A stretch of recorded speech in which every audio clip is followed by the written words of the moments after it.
Bueno, buenos días. Buenos días. Muchas gracias días. por estar aquí. Es fantástico poder hacer una reunión, ¿no? Sí. Aquí con Ausi, nuestra gran amiga y compañera de muchos años, ¿no?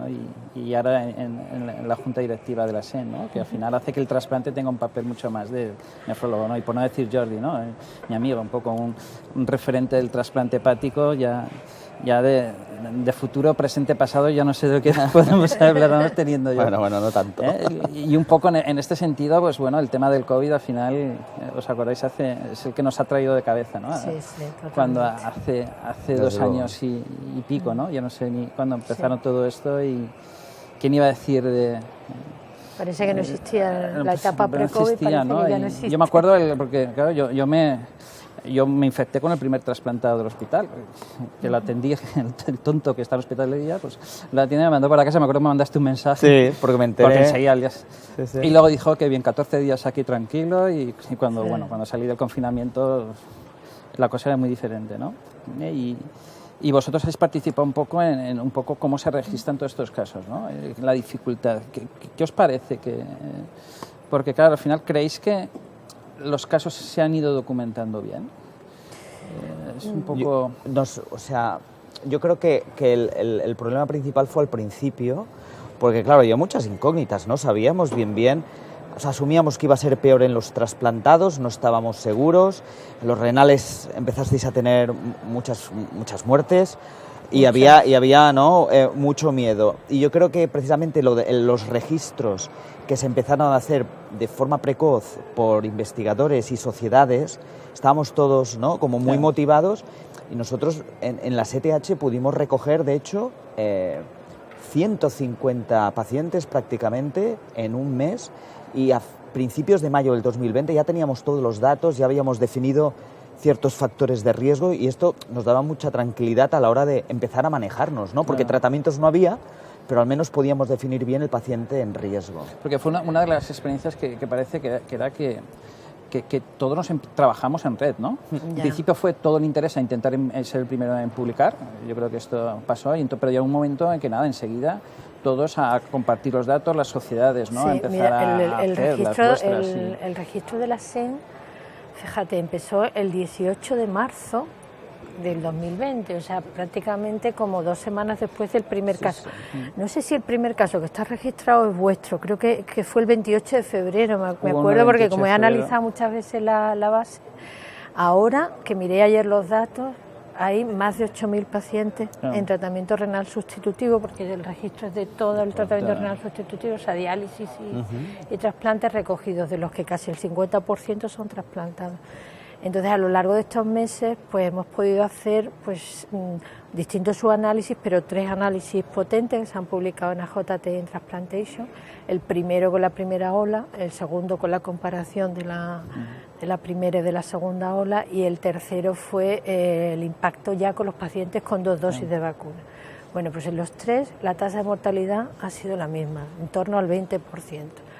Y cada uno de ellos ha llevado mensajes, yo creo que interesantes, a los que nos dedicamos a esto. De entrada, bueno, pues eso, una mortalidad muy alta, factores de riesgo como la edad, el tiempo post-trasplante, y luego la inutilidad, entre comillas, de las 2 dosis de vacuna. No sirvió, no protegió. O sea, comparamos los vacunados y los no vacunados con 2 dosis, y la mortalidad fue similar, o sea, apoyando mucho la necesidad de nuevas dosis. Pero claro, todos estos avances que fuimos teniendo, y antes hablando con Jordi hablaba del impacto de cómo manejábamos, ¿no? Esto probablemente si no nos hubiéramos puesto todos y con una estructura, pues bueno, ya dígase registro o de que todos los centros nos pusiéramos, hubiera sido muy difícil generar con los pocos datos que iban llegando, la evidencia es que a un mes ya sabíamos, ejemplo, es que lo que hacíamos ahora...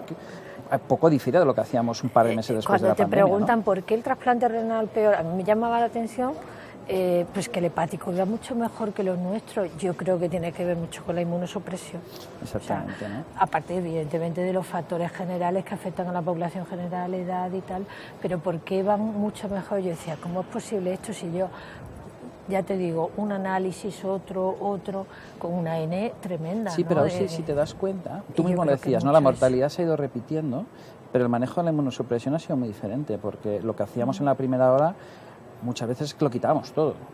Sí, los sí, dejamos, sí. en cambio ahora al paciente No. le mantienes parte de la inmunosupresión. O sea que yo creo que Sí. el manejo del COVID, a no ser que es un COVID grave, por lo menos en renal, ahora somos como más conservadores. Antes que éramos como muy agresivos, teníamos tanto miedo al COVID que Pero decía, yo si creo pierde el riñón también, es lo menos Nacho, problemático, que es ¿no? que- Y ni casi nadie perdió el Es que riñón. la mortalidad que tenemos ahora con Omicron y 4 dosis o 4 dosis de vacuna Es minúscula. es muy pequeña, Claro, y eso claro. te permite mucha más tranquilidad. Luego, una cosa que a mí siempre me gusta decirle a los pacientes, que llamen pronto, porque aunque no tengamos muchas medidas terapéuticas, algo tenemos, pero hay que Claro. ponerlo precozmente. Tiene Sotrovimab con sus dudas o no, Molnupiravir, Remdesivir si tiene función renal, que es uno de los problemas del renal. Vosotros tenéis menos problemas para el tratamiento porque es que con insuficiencia renal te ves muy limitado a la hora de tratar. Pero luego, por ejemplo, claro, el paciente frágil, grave, sobre todo los frágiles, ¿no?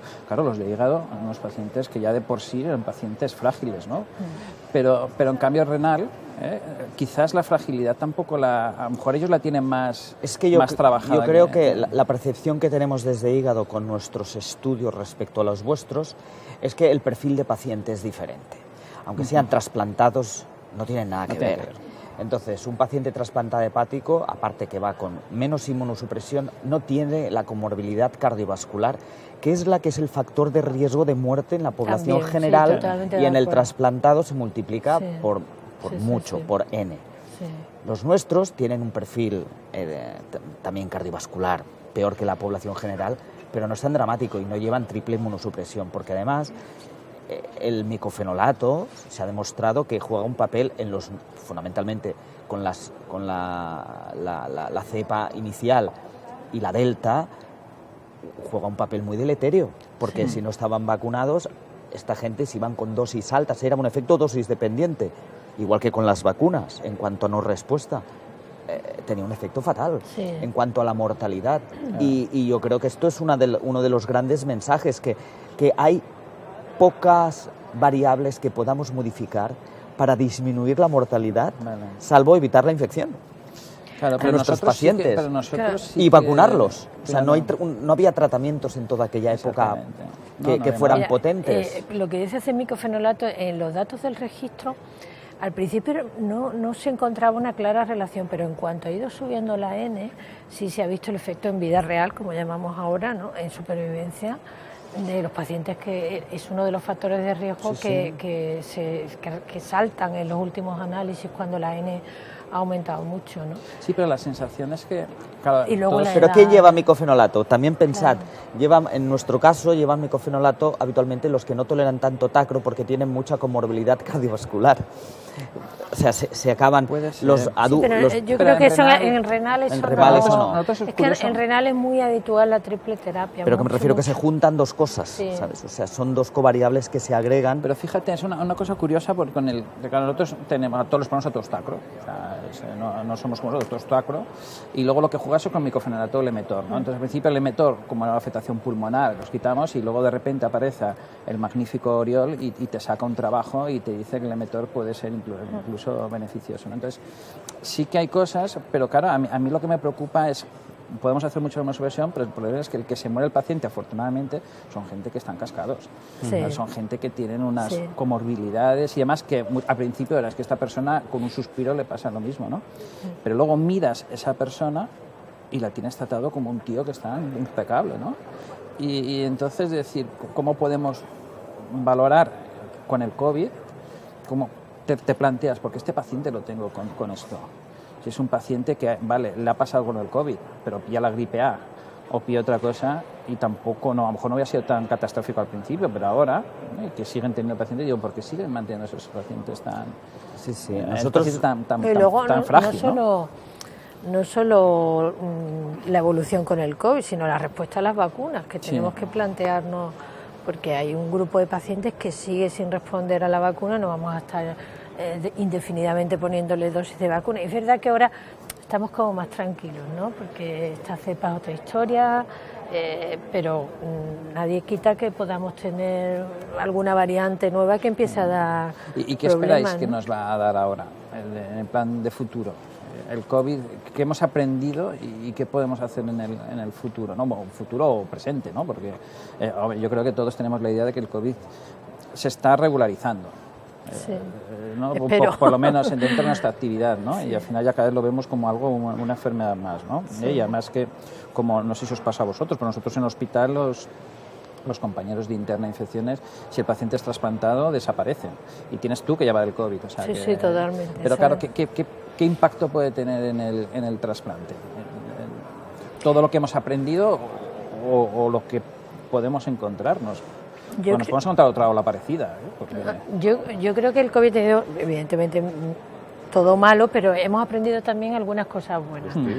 Yo creo, por ejemplo, al menos en el renal, nos habíamos relajado un poco con esto de la protección cuando se acaban de trasplantar. Yo me imagino que igual que vosotros, ahora somos mucho más rigurosos a la hora de proteger al paciente recién trasplantado de visitas, de no sé cuánto. Y eso es el COVID, pero eso es la gripe y eso son otra serie de transmisiones.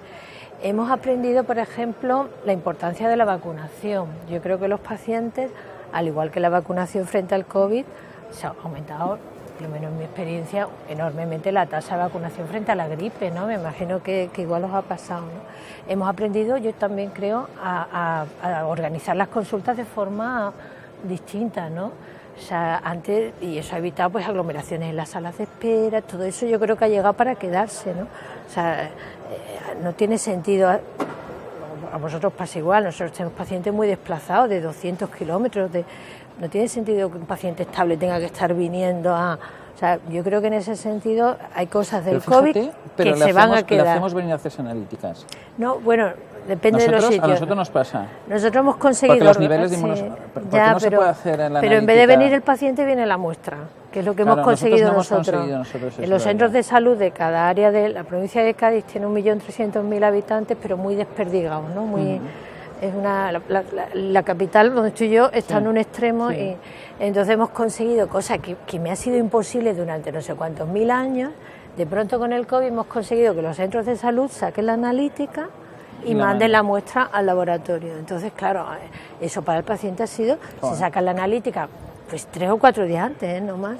Y nos mandan la Pues mira, Jordi, tenemos que aprender, porque... Y eso, no sé si vosotros a lo mejor tenéis algún circuito... No, depende, sabes que en Cataluña está mucho más atomizado todo y no hay una red de comunicación tan buena con primaria. Recientemente, precisamente, estaba hablando con el equipo de cruces y claro, por ejemplo, en País Vasco tienen un solo sistema informático con una enorme interconexión entre los terciarios, secundarios, centros de referencia y los CAPs. Todo en tiempo real, y esto es tremendo, ¿no? Yo creo que es hacia donde se tiene que ir, a integrar la atención y poder derivar el crónico el crónico estable, que es menos complejo, con mayor participación de la primaria, ¿no? Esto es un objetivo, yo creo, clave. Nosotros, por ejemplo, tú pides la analítica, ¿no? Por el ordenador. Bueno, hay una historia única para toda Andalucía. Tú pides la analítica y no le tienes que dar el papel al paciente, sino que en su centro de salud, ese mismo sistema, entran y sacan la analítica.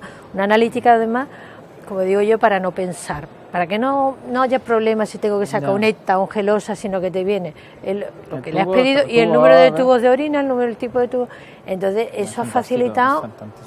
Y claro, el paciente, todas esas cosas, yo creo que han llegado para quedarse. Y además del tema de la logística, la implantación de la telemedicina y todo esto, que yo creo que ha sido fantástico, ¿no? Como bien decís, para el manejo de los pacientes, hemos aprendido algo con lo que comentabais, ¿no?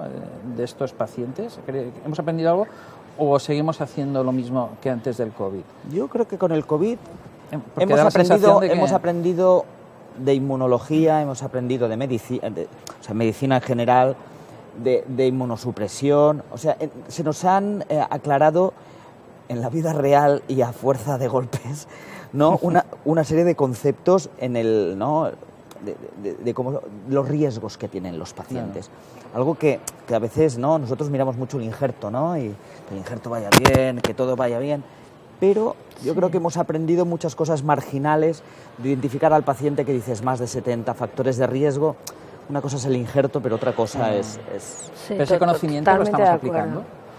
Yo creo que sí, ¿eh? Yo creo que, por ejemplo, se me ocurre ahora, cuando tú te planteas poner un rituximab, tú ya tienes en mente, oye, que este tío en 6 meses no va a responder a nada, ¿no? Y yo creo que, hombre, no es que lo hiciéramos alegremente antes, ¿no? Pero que quizás si le dan más vuelta, una pregunta o por ahora. ejemplo, inhibidores de mTOR, ¿no? Pues sabes que ese paciente va a tener una reserva a la hora de vacunarlo, de no sé qué, micofenolato, como hablábamos, pues a lo mejor hay pacientes que no necesitan esa dosis tan altas de micofenolato. Les voy a hacer una pregunta, una cosa que hemos aprendido, cómo nos ha cambiado el mindset. Cuando tú ahora vacunas a un paciente de algo, no te preguntas, a diferencia de hace 3 años, ¿estará inmunizado? Sí. Esto antes Sí, está vacunado, ¿no? Y no tenías mucha duda, decías, bueno, pues es casi... Ahora no, ahora ya dices, cualquier paciente que esté, dices, ostras, lleva mucho micofenolato, está muy inmunosuprimido, no sé si esto le está sirviendo de algo. Por eso te digo, hemos aprendido pequeñas cosas a pensar un poco diferente, ¿eh? No, sí, y de hecho muchas veces casi ni le preguntabas al paciente si está vacunado de la gripe y del neumococo, ¿no? Decías, ¿estoy vacunado? Sí, de vacunas, pero tú le ibas preguntando a cada paciente si se había vacunado ese año. Pues bueno, algunos sí, o quizás a lo mejor el que veías que fuera un poquito más neopópata o alguna cosa le preguntabas, pero en cambio ahora a todo el mundo le preguntas si se ha puesto la 4ª dosis, ¿no? Sobre todo al frágil. Claro. En el frágil se te ponen... ¿no? Claro, porque son gente que está... Bueno, yo creo que muchas gracias, la verdad es que ha estado fantástico, ¿no? Un placer. Y la verdad es que, bueno, yo creo que ojalá bueno, no hablemos más del COVID Ojalá. y podamos hablar del trasplante, ¿no? O por lo menos hablar con la tranquilidad que hablamos de la gripe. Sí, hablar como si fuera una cosa ya de... Si no es como posible, nos contaba si no es posible ayer no Manolo, hablar, ¿no? pero bueno, de otra forma, ¿no? Pues muchas gracias a ti. Muchas gracias, Nacho. Muchas gracias.